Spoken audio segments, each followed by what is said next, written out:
My name is Emerald Butler, and I am a fiddle player, singer-songwriter, and entertainer from Sale Creek, Tennessee, which is just about 40 minutes north of Chattanooga. I would describe my music as a combination of rockabilly, classic country, and Americana music. I started taking fiddle lessons when I was about 6 or 7 years old, so I started taking lessons for a couple years. And then I switched to classical music and quit because I didn't enjoy it as much as the bluegrass and the country music. When I was about 12 years old, I started playing music again. That was when I really started listening to classic country music and the 50s rock and roll. And I started to teach myself how to play guitar, started writing songs, playing fiddle with other bands, and I've been doing it ever since. The way I approach songwriting is typically I will get an idea lyric first. I might be reading a book, reading an article, or even watching a show, and I hear or I see something that gives me an idea.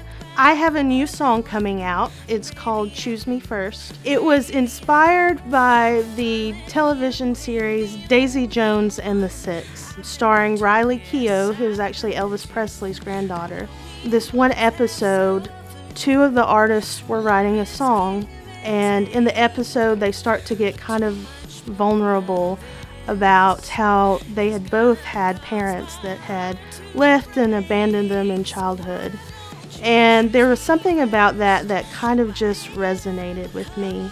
It was truly one of those moments that it felt like lightning struck, and this whole idea of why don't you choose me first? It all started to come out.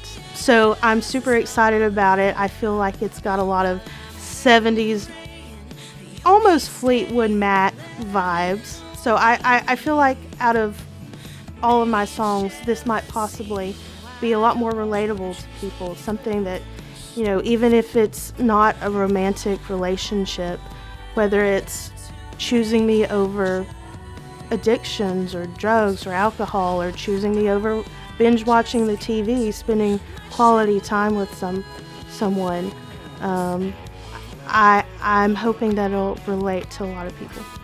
When people see me perform or hear my music, I want them to have an experience.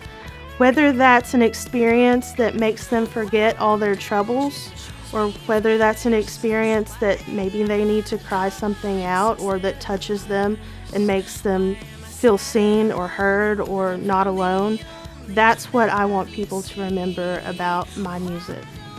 I think authenticity makes a good song, vulnerability and courage, which I think you can't really have courage if you don't have a bit of vulnerability. As long as it's honest, as long as it flows. But I think if the soul is there, I think it will all come together.